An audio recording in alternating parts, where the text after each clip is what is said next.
I've been just told that I have to introduce myself. We're missing the person who introduces people right now.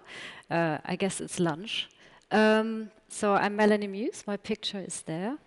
Not too long ago, I still look the same. I'm from London, but originally from Germany. And I do graphic design for the arts, mainly. So I'm really talking about what's really close to my heart, which is working with artists. And I don't know how many here in the podiums are anyone artists here? No? Yeah, excellent. Graphic designers, any graphic designers? Yay, excellent. So I guess it's just these pictures explain a little bit, very much if you've seen Paul's talk just now, I'm very much like that. I'm a solo artist in a way. I work by myself. And so sort of ended up with having lots of photographer friends that they've asked me to do their books. That's how it really all started. But this board kind of shows, like, I do commercial end books, like right at the top it's Tracy Emin with a book that I just designed for her that was for Phaidon Press. So I do like large-scale books, and then I do little books. I mean, here that's just meeting a photographer in the cafe and saying, like, do you want a round spine or do you want a square spine? And he says, like, that round spine doesn't look very good. So on that level as well, I work a lot one-to-one with artists. And this talk, I'm showing you 6 projects that are mainly photography books, because that's kind of like my passion, and I know a lot of photographers, and a few artist books in there as well. But really the attention to detail as well as the inspiration is, of course, whether it's a big commercial project or a small project, the inspiration always comes from the subject matter, which is the art. And that's where it gets problematic. So I would say at the intersection of art and design is a difficult one. It's a tricky place to be. So a lot of artists don't like design. They try to avoid it. A lot of artists think they can do the design themselves as well. And then a lot of designers think they are artists. So we have all sorts of on the scale. I don't know where I am there, but I just really enjoy working close to the artists, because they're exciting people and they have they give you so much food. You just have to really click. So which further ado, I just go into the, where do I click? No. There. It's not moving. We're going to be stuck with this slide for a while. Is it coming now? No. Sorry. Aha, I've got a mouse. Excellent. So my first collaboration project, so project 1, is with Stephen Gill. Anyone here know Stephen Gill? Yeah. He's a photographer from London. He's actually from Bristol.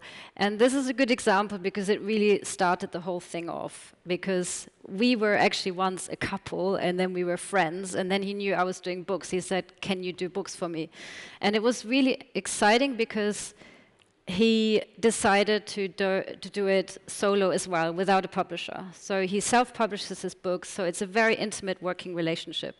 And because we are same age and we have kind of the same cultural influences, it works really well. So my design and his art, I know the place where he works, I know the places where he shoots. He sometimes would take me on a trip, so I would actually be there when he photographs. So the more food you get from people that are doing the art, the better I think the publication is. So this is a very small-scale project called Off Ground. And the background here is in 2011, we had riots in the UK following a black man being shot dead by the police, innocently, obviously. And it followed up this huge, it was kind of a Black Lives Matter, but it was like early stages, and it went through the UK, and all cities were in uproar, and people looted and rioted. And so Stephen decided to take up all the debris that was left on the streets from people just throwing stones into shops or at each other, at the police. And we decided to make a newspaper rather than a book because it fits the subject. So I'm always looking for things that suit the subject. So it's very immediate. He saw the riots, he went out there, he actually went with his little child in a pram and collected all these stones. I'm like, I'm not following you. I was actually hiding in my flat. It was a really, really dangerous time. And then he had Ian Sinclair, who's a great chronicle of London. He wrote many, many books on the history of London. He's an amazing writer. He managed to get him to write an introduction. So he shot those really, really matter-of-fact, like almost like forensic elements at the police, and in black and white, and we printed it actual newsprint. So we have the rough edges, and we managed to get it really large. And obviously, it was done fast. So immediately after the event, this came out, and it was sold out in no time on his website. He just promoted it. So there, the medium, the paper, the printing, everything fits kind of, I think, really well with the raw idea of the art. So right in the end, we have them all together. Again, almost here they look kind of sweet, like a collection of mineral stones from someone. And Stephen had the idea to sing our story together so that the wallpaper doesn't, the newspaper doesn't fall apart. But that was a really quick decision, and we had the studio together in the same building. There's another project with Stephen. It's called Coexistence. That was following a project he did in Luxembourg. And again, I'm immediately looking for inspiration. What can I do with the design? So you can see already it's a sort of really old-fashioned leather bound. We actually had the money, being Luxembourg, to do real leather binding on the edge, quarter binding, and sort of gold foil blocking. So it's supposed to look like a, I don't know, like a scientific manual of the turn of the century or something. And so he went to this place that commissioned him to do a project, and all he found really interesting was this pond. That's very typical Stephen. So he is a bit of a scientist, so he decided the pond is the only interesting thing in this town called Dudelange, which is just an hour outside of Luxembourg City. So I was inspired by the water that he used literally for everything. So on the right you see a portrait. So he got himself an underwater camera, borrowed it, and he dunked it into a bucket of the pond water that he carried around with him and took pictures of inhabitants of Dudelange.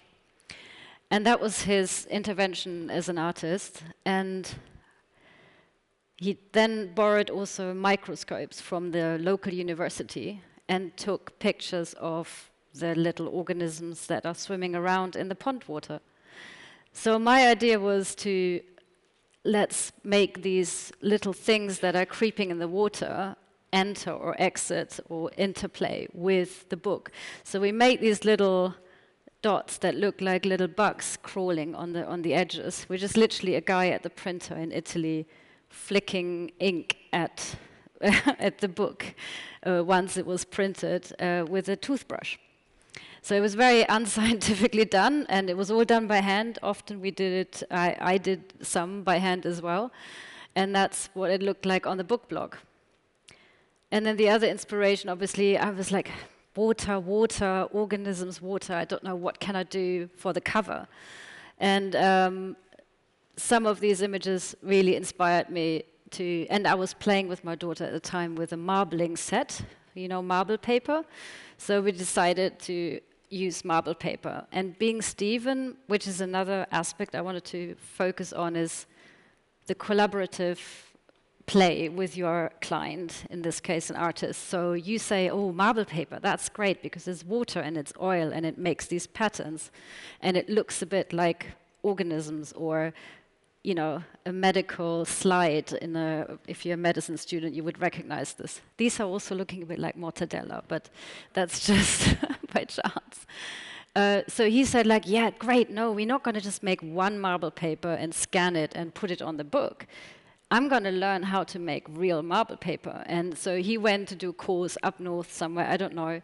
And then he decided to break all the rules and just went crazy. And the person who taught him went like, oh, what are you doing?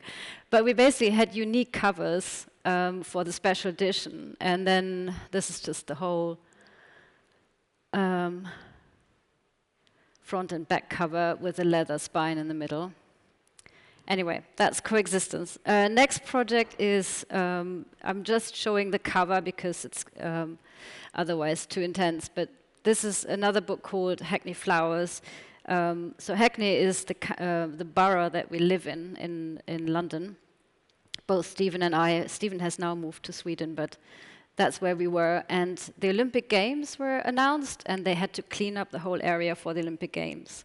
So places that we all loved, like some allotments and wildlife and crazy places where people just drive stolen scooters and trash them, and it was really lawless. And Stephen loved that area, and he risked his limbs to photograph it.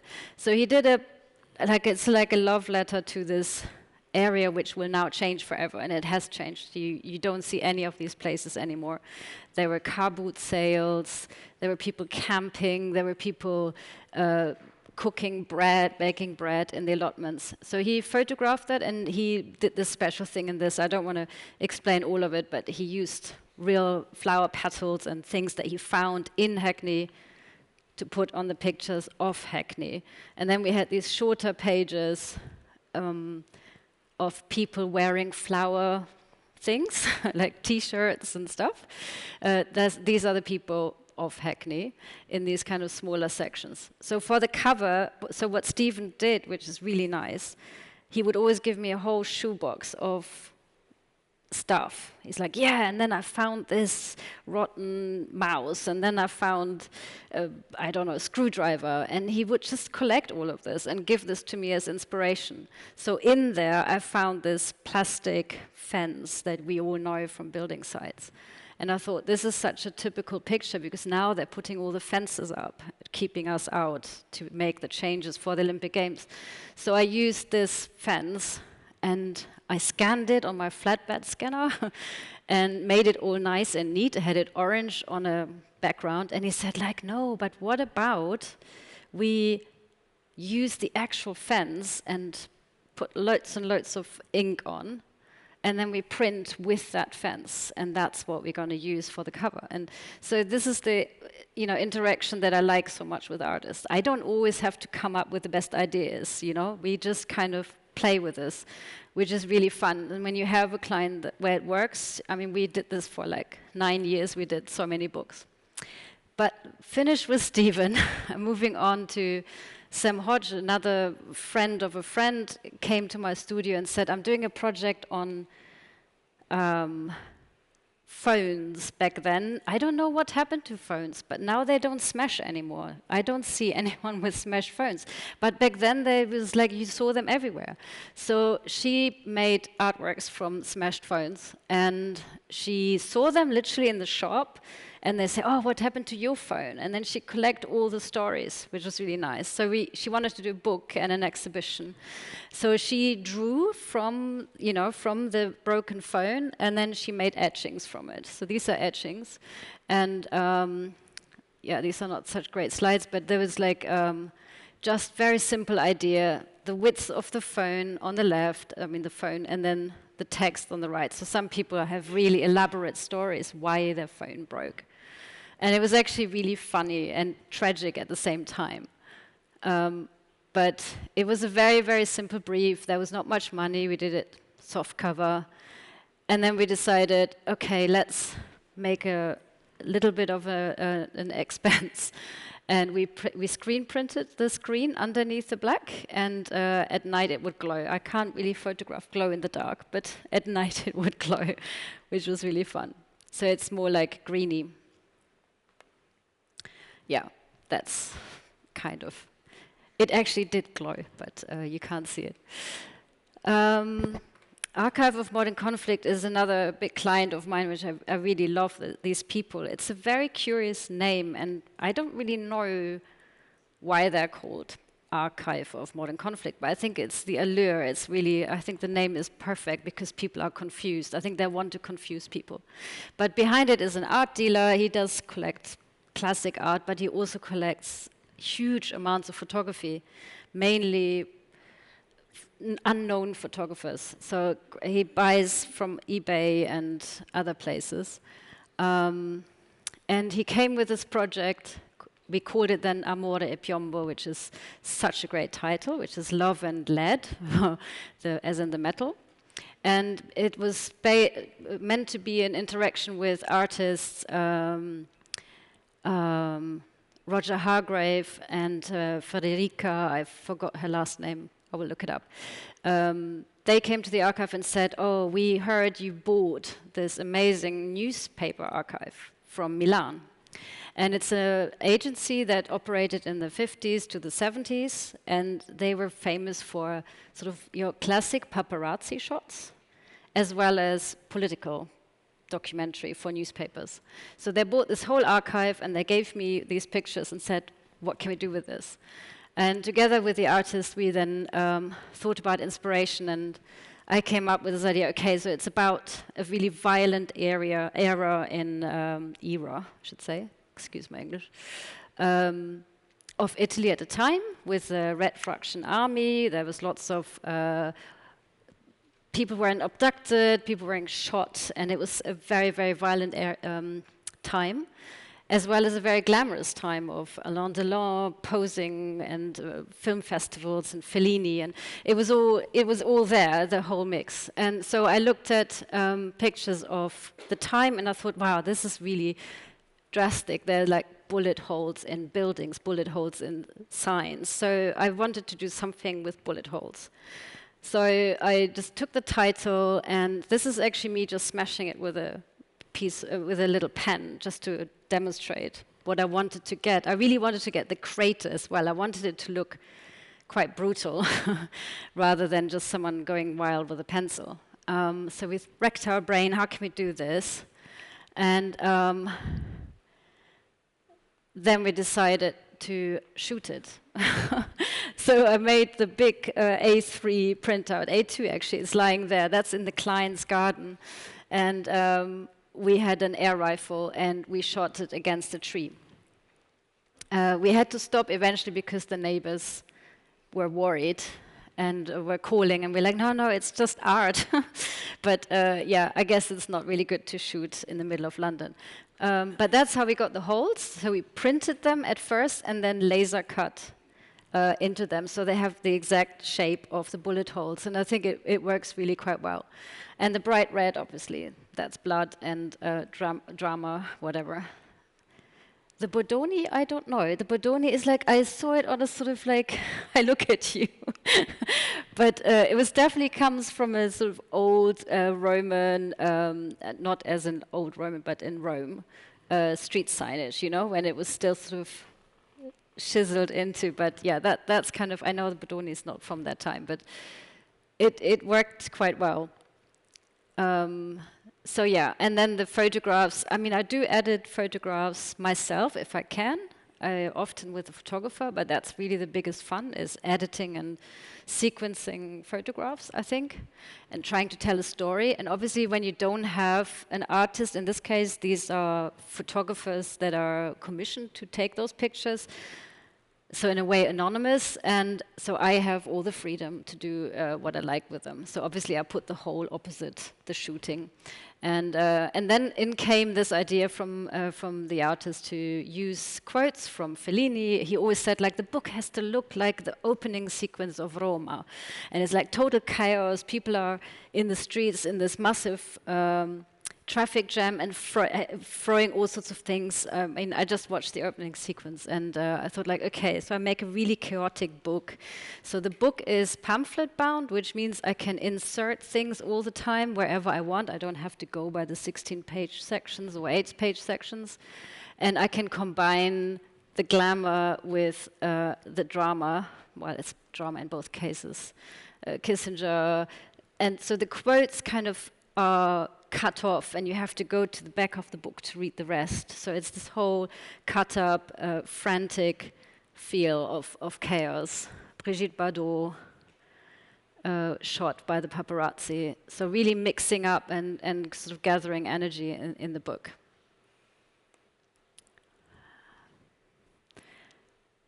Yeah. That's Amore Piombo. And I'm already, gosh, I have 10 minutes left, that's good. But I have only one more project to talk about, so I'm going to go really slow. Olivia Arthur, she's anyone knows Magnum, the photography agency? So she's a Magnum photographer, so they do documentary photography, but venturing out, and traditionally they come from war photography, but nowadays they do pretty much everything. I mean, Martin Parr is also part of Magnum, so they're really broadening their stance, really. But Olivia is a good friend of mine, and we shared a studio. I did her very first book, which was Jeddah Diaries. That was really all about when she started working in Saudi Arabia and the Middle East. That was her specialty. She wanted to photograph women in places where women are not really easily approached nor documented. So that's really her thing. But here she went to a wreck of a ship that had sunk in front of the coast of Dubai. And it was a ferry with over 1,000 people on, and only 380 were saved. So it sank, and she came across it because people said, oh yeah, we're diving this shipwreck. And then she looked into the history, and she realized it was really kept sort of hush-hush when it sank. And no one was ever blamed or taken responsible for it. And obviously she realized it was because it was mainly immigrants who come to Dubai to work, you know, cheap labor. So she wanted to highlight this whole history. And she took up diving license, and she started diving herself to take pictures of the wreck and to make a book of people in Dubai, mainly the immigrant community.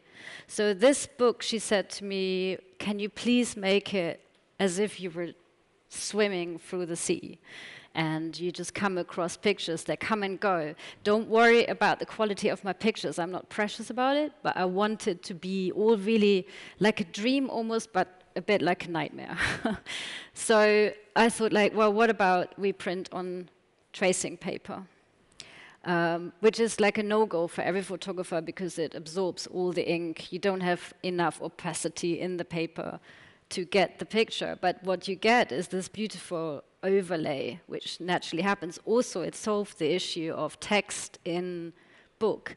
A lot of photographers have so many ideas for text and quotes, but they say, but no, don't put it there, no, don't put it there, it can't be here.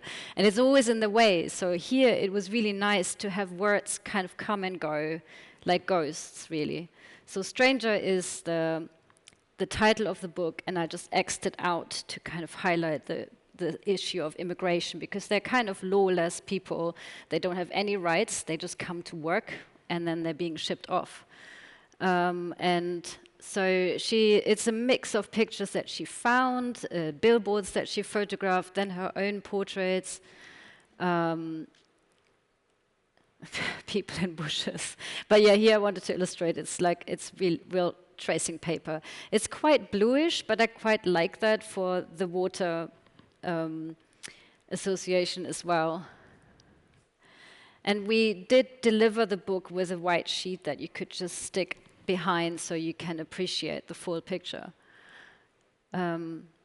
She actually made a sort of slideshow which then zoomed in to the book, and it made an amazing film. She had her brother to do the music with it. It worked as a film very well. So maybe that's a project that will kind of step her into the direction of film. I could imagine that. I also I like a sort of semi-transparent look anyway in every book. I don't mind show through. For a lot of people, show through in books is like, oh my God, you can see the image. I'm like, yeah, but it's a book, so you should be able to see the progression of it. I'm not trying to hide it. I love how things come through the light and bright areas.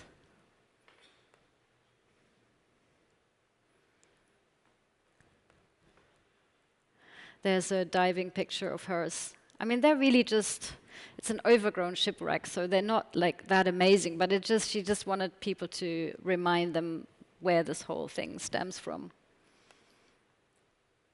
And the cover is really one of her diving pictures, printed really lightly, just so it's very ghostly on a linen, and some fish. Fish Bar is the space that they founded themselves as like a little gallery, little publisher of Olivia's. She calls it a fish bar because it used to be a fish bar where you can buy fish and chips. Yeah, I come to one picture, which is like me and Marina Abramovic. You know Marina Abramovic? She came to the Serpentine Gallery and she did a project there where you had to put your phone away and everything, and it was all top secret, and then something was supposed to happen with Marina. And I went with a friend, and he didn't give his telephone up, and he took this picture. So she just kind of chooses people and grabs someone, and I could see she was looking at me, and I was just like, oh no, don't take me, that's so embarrassing. And she led me away, and I'm wearing my highest heels I've ever owned, and she's really tall, she's still taller. And she just led me to the wall, and we stood, and she said, like, just look at the wall. And this is just the moment for me where it's just the magic of the artist. She is really completely magic. I forgot all sense of time. I don't know how long I was standing there. And she was just so powerful. It was unbelievable. It was just telepathy, or I don't know what, but that I thought is a good image of how I'm in love with working with artists. That's it.